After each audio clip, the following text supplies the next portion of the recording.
If you got plants that are vigorously growing like these are, then it's time maybe to put a little.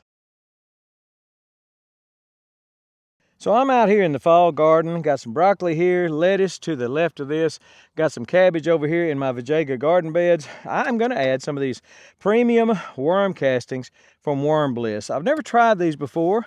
Highly rated on Amazon, 4.7 stars, 5,000 people have rated it, and just seems to be the best worm casting on Amazon. So this is 8 quarts. So I bought a package of them, and I'm gonna put them in the garden. And I think I'm gonna do an experiment. I'm gonna do one row that's fertilized with worm castings and a row that's not, and just see, you know, kind of do an A/B comparison, apples and apples comparison of what of how well this produces, how well it works.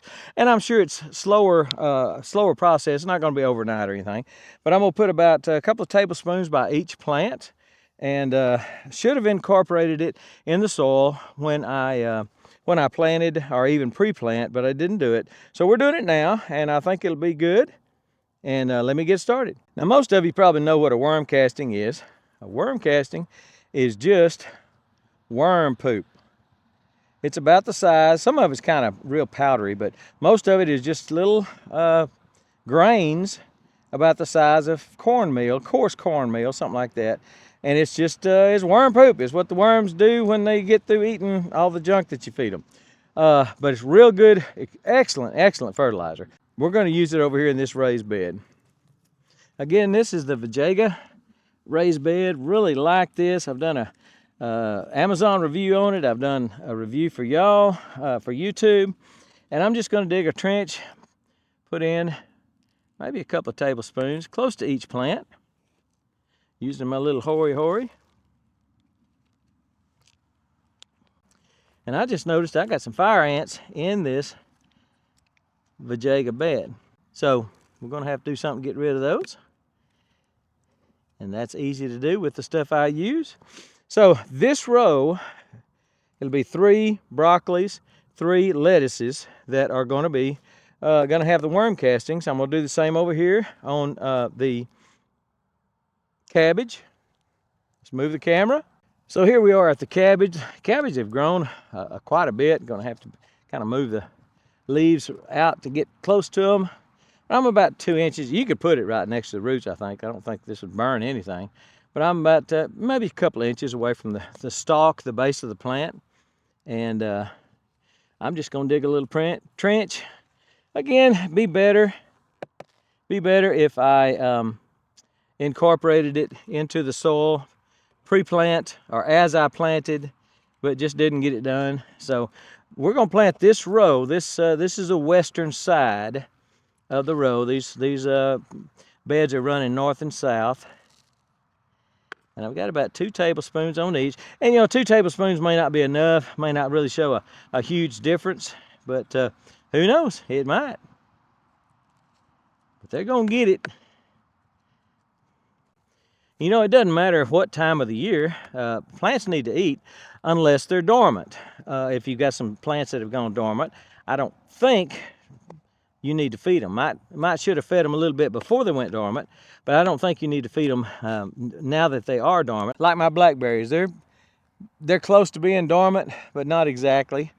And I fed them before we started getting any cold weather, so I think they're okay. They look great and are doing well. So, but if you've got some plants indoors, potted plants, things like that, outdoors, flowers, if it's spring, if it's summer, fall, winter, whatever, if you got plants that are vigorously growing like these are, then it's time maybe to put a little fertilizer on them. So that's what we're doing here. The fertilizer we're using here is Worm Bliss worm castings. Again, my first time with worm casting, so I'm excited, as I hope you are, to see just exactly what they do, how they help. I'll come water this in, and then we'll just watch it grow and just see what it does. So I just wanted to share that with you, that your plants do need fertilization if they're alive and viable and not dormant. They still need fertilization even if you're going into the winter. It's early December right now and going into the winter, obviously. And I'm more concerned about these not getting froze out than I am fertilization, because I fertilize them real well with some organic when I first planted them, and they look, you can tell they're doing great. But I also, the worm castings, I'm hoping will make this row right here really perk up, and then I'll be able to show you a difference. So that's what we're doing, trying to do an A/B comparison with worm casting produce versus not worm casting produce. All of it's fertilized with the 543 from Haas, organic. But the ones on this side are getting a little bit of help with a little bit of worm poop, and hopefully that's going to kick them into high gear. So we'll watch them and show you the result in a few weeks or something like that, if I see a stark difference in them. And the fact that they're on the west side, they might get a little bit late, get a little bit more afternoon sun. I don't think that would make it that big a difference. Now, if these start really growing big because of the worm castings, they may shade out the ones on the other side. So, but if I see any difference in these, I'll document it for you, and then I'll go on the other side and do the same to those. I'll put some worm casting on those too, because I think it's really going to work. People believe in this stuff. People have been using this stuff for years. People have been using poop for years. Worm poop, just itty bitty, you know what they are, just itty bitty pieces of poop. All right, I'm getting a little silly now. Maybe it's not time to do that. So anyway, we're going to go. We're gone.